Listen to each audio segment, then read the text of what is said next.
जय हिंद साथियों, आपका अपना चैनल ग्रीन डिजिटल स्टडी में स्वागत है। और मैं आपके लिए लेकर आया हूँ इंडियन पॉलिटी का अगले टॉपिक। जैसे कि आप जानते हैं, अगर पिछले वीडियो देखे हैं तो मैंने टॉपिक वाइज करा रखा है। आपको अगर कोई वीडियो नहीं देखे हों या इसके पीछे वाला वीडियो नहीं देखे हों तो आप इस चैनल पर विजिट करें और प्लेलिस्ट में जाएं। वहाँ पर आपको इसका प्लेलिस्ट मिलेगा, वहीं सारी वीडियो आपको मिल जाएगी, है ना। जो टॉपिक वाइज है और छोटे छोटे सेशन में है, ज़्यादा समय भी नहीं लगेगा और आप अच्छे से अपनी पढ़ाई पूरी कर सकते हैं। तो चलिए, आज का टॉपिक जो हमारा है राज्य के नीति निर्देशक तत्व, है ना। तो आज हम इसी टॉपिक पे बात करेंगे और इस टॉपिक से जितने भी इम्पोर्टेंट क्वेश्चन हैं उसे हम शामिल किए हैं और उसे पढ़ेंगे। और अगर एग्ज़ाम में इस क्वेश्चन से, इस टॉपिक से क्वेश्चन देखने को मिलेंगे तो आप अवश्य ही पूरा करेंगे और आपका स्कोर अच्छा होएगा। तो चलिए आगे बढ़ते हैं। उससे पहले दोस्तों, हमारा राष्ट्रीय ध्वज है, इसे सैल्यूट करें और कमेंट सेक्शन में जय हिंद लिखना ना भूलें। चलिए आगे हम बात कर लेते हैं। कहता है, पहला क्वेश्चन में हम बात करें दोस्तों, कहता है राज्य के नीति निर्देशक सिद्धांतों को भारतीय संविधान में शामिल किए जाने का उद्देश्य है। तो देखिए, हमारे राज्य नीति निर्देशक सिद्धांतों को भारतीय संविधान में शामिल करने का उद्देश्य जो है दोस्तों, सामाजिक आर्थिक लोकतंत्र का स्थापित करना। यानी हमारे जो राज्य के नीति निर्देशक तत्व है, राज्य में नीति हैं, शासन व्यवस्था है, उसके लिए हमें जो इसका उद्देश्य है खास करके सामाजिक और आर्थिक लोकतंत्र को स्थापित करना। यानी कि अपने आप में सब में भाईचारा बना के रखे, है ना, सामाजिक रूप से रहे। दूसरी क्वेश्चन में बात करें दोस्तों तो ध्यानपूर्वक देखें। कहता है कि कल्याणकारी राज्य की संकल्पना का समावेश संविधान के किस भाग में किया गया है दोस्तों। तो कल्याणकारी राज्य की संकल्पना जो है राज्य के नीति निर्देशक तत्व सिद्धांतों में भाग 4 में किया गया है ना। राज्य के नीति निर्देशक सिद्धांतों में भाग 4 में। अगले क्वेश्चन में बात करते हैं। अगले क्वेश्चन में बात करें दोस्तों, क्वेश्चन नंबर 3 में कहता है भारतीय संविधान में किसके अंतर्गत पंचायती राज प्रणाली की व्यवस्था की गई है। कहता है भारतीय संविधान में किसके अंतर्गत जो है पंचायती राज प्रणाली की व्यवस्था की गई है।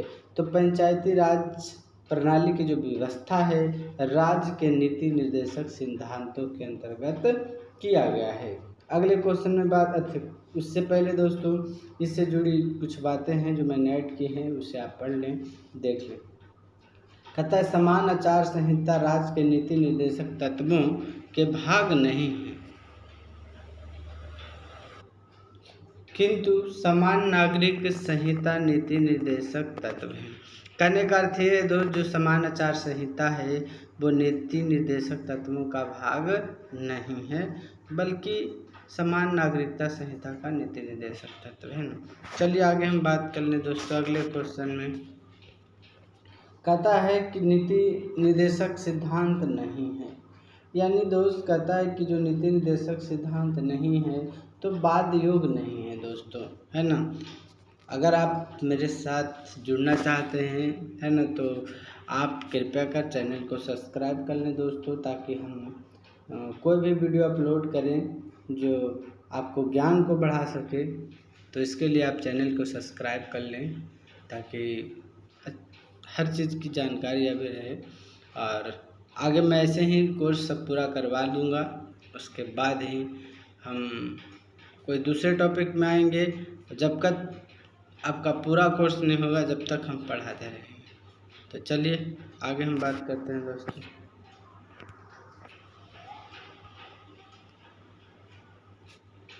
क्वेश्चन 5 में बात करें दोस्तों,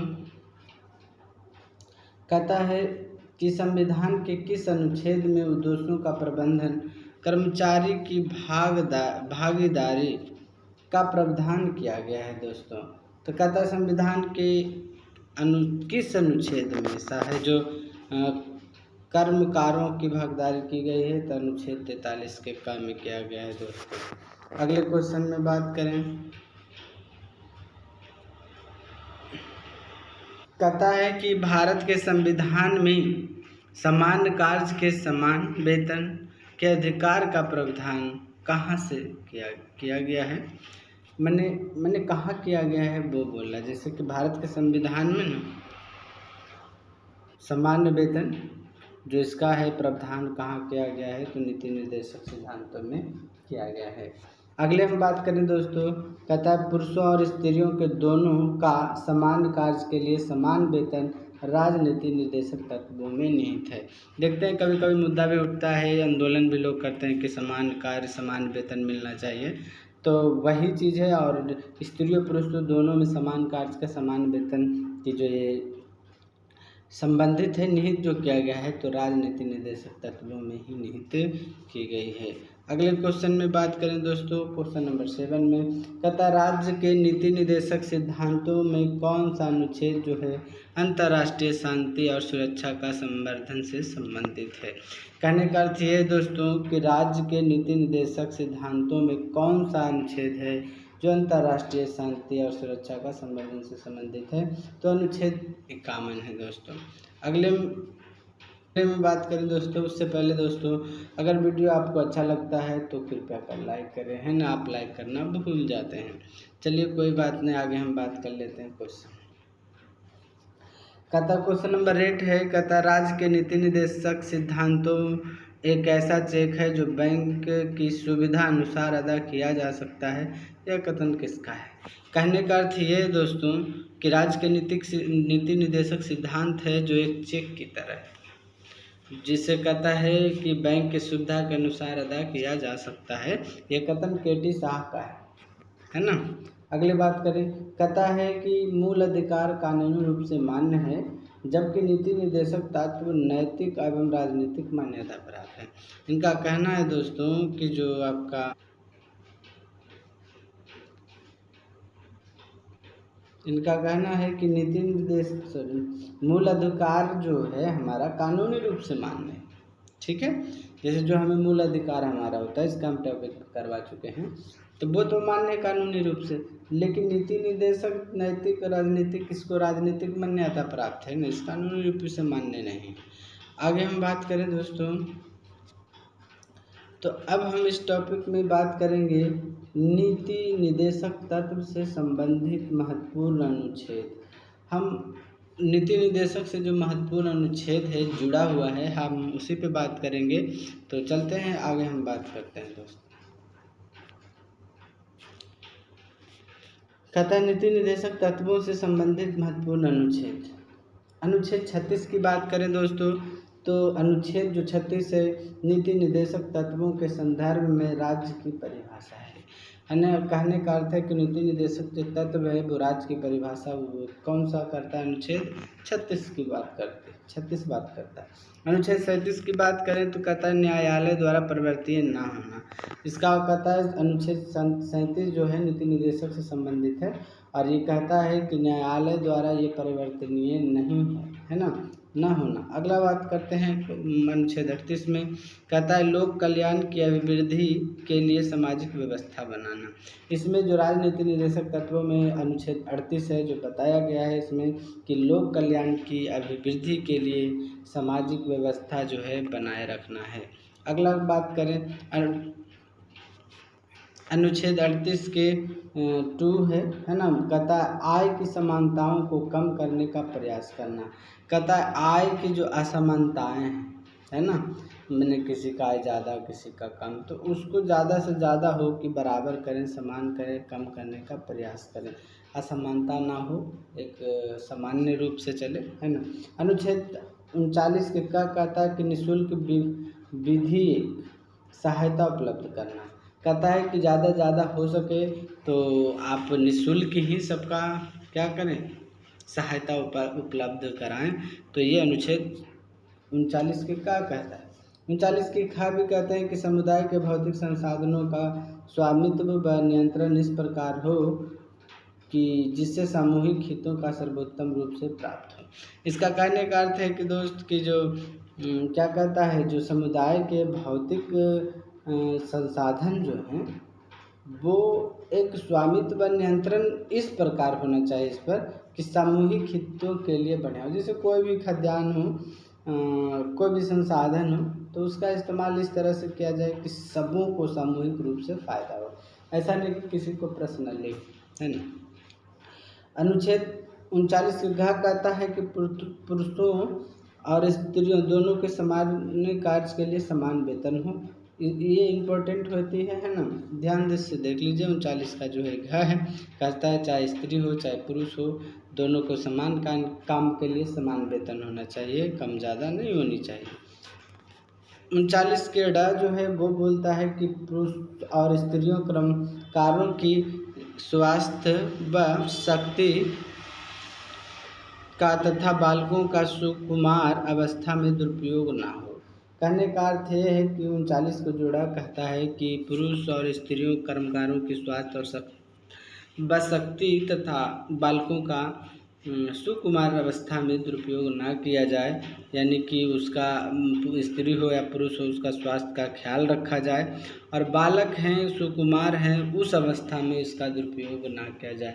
यही तो है जो 14 साल से किसी बच्चा का कम हो उससे काम कराना दंडनीय अपराध में भी शामिल किया गया है।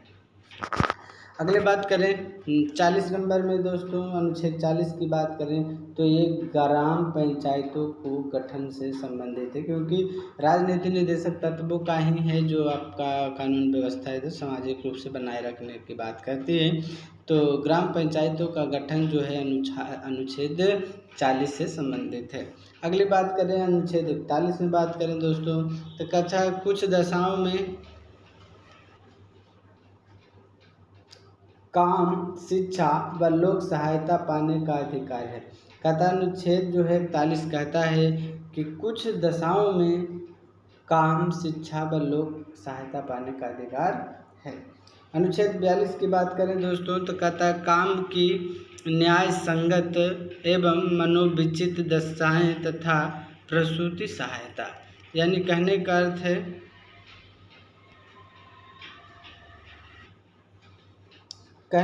इसका ये है कि काम के न्याय संगत एवं मनोवांछित दशाओं में प्रसूति की सहायता। चलिए अनुच्छेद 43 में बात करें तो कहता है कि कर्मकारों के लिए निर्वाह मजदूरी आदि, यानी कि कहने का अर्थ है अनुच्छेद जो 43 बोलती है कि कर्मकारों और मजदूरों के लिए ना निर्वाह जरूरी।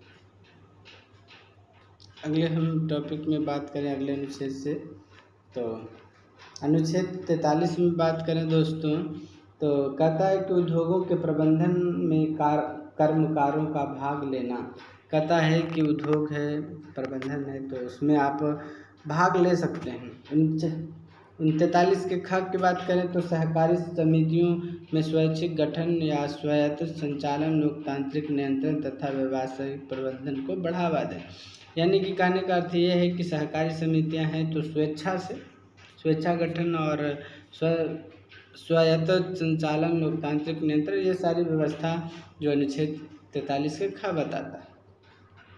अनुच्छेद 44 की बात करें तो कहता है सभी नागरिकों के लिए एक समान नागरिक की संहिता, यानी कहने का अर्थ है कि हमारे देश में जितने भी नागरिक रहते हैं उसके लिए समान नागरिक का संहिता होना चाहिए, कोई भेदभाव नहीं होना चाहिए, जाति, धर्म और आर्थिक रूप से किसी तरह से किसी को कोई भेदभाव नहीं करेगा, है ना, इसमें समानता होनी चाहिए, है ना।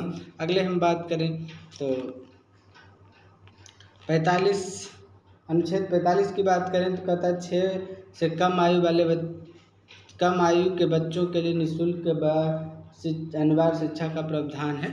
इसमें ये बातें हैं ना दोस्तों कि वैसे तो 6 वर्ष नहीं बल्कि 14 वर्ष तक के लिए हमारे प्रावधान बना दिया गया है कि आप बच्चों को निःशुल्क सेवा कर सकते हैं, शिक्षा उच्छा आपको मिलेगा, है ना।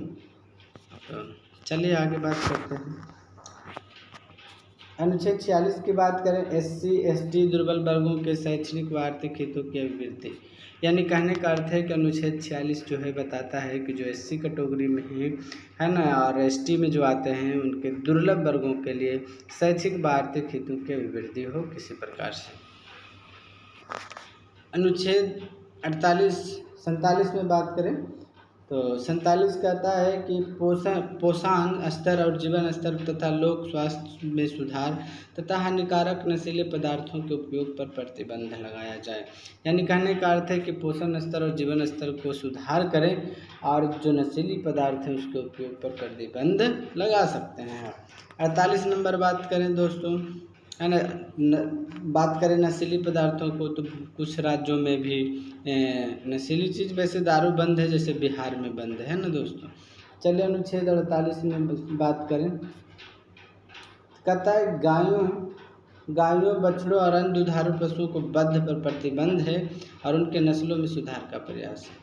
कहने का अर्थ है कि अनुच्छेद 48 जो है बताता है कि गाय बछड़ों और अन्य दुधारू जो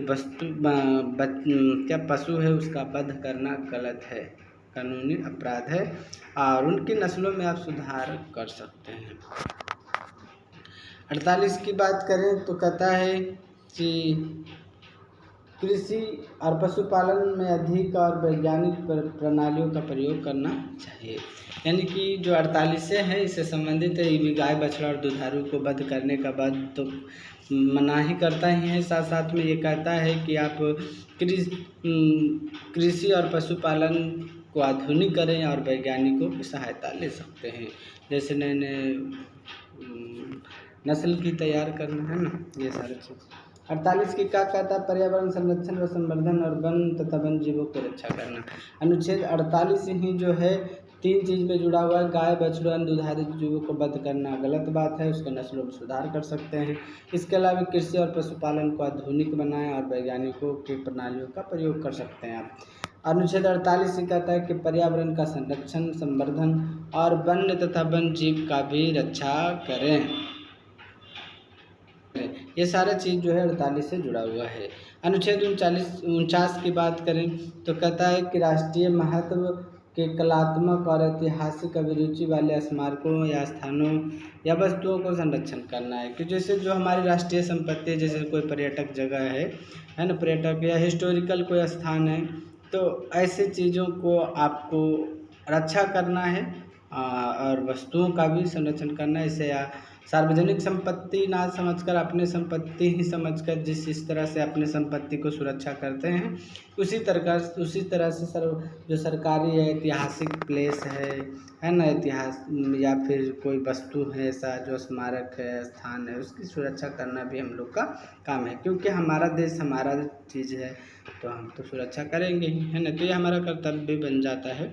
आगे बात करें कि अनुच्छेद 50 में बात करें तो कहता है कि कार्यपालिका और न्यायपालिका का पृथक्करण है ना, तो कहता है कि अनुच्छेद जो 45 है वो कार्यपालिका से न्यायपालिका को पृथक कर देता है।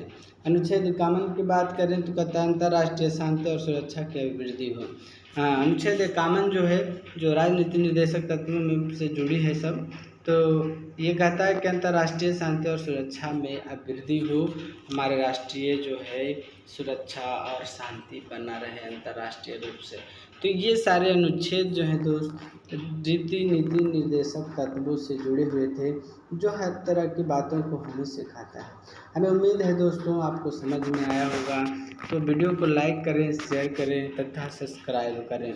अगर आप चाहते हैं कि हमसे जुड़े, हम कुछ सीखें, है ना, एग्ज़ाम में अच्छे स्कोर कराएं, तो आप छोटे छोटे सेशन में अपने पढ़ाई पूरा कर सकते हैं। तो फिर मिलेंगे दोस्तों अगले वीडियो में, तब तक के लिए हैप्पी एंडिंग, गुड बाय, जय हिंद, जय भारत दोस्तों।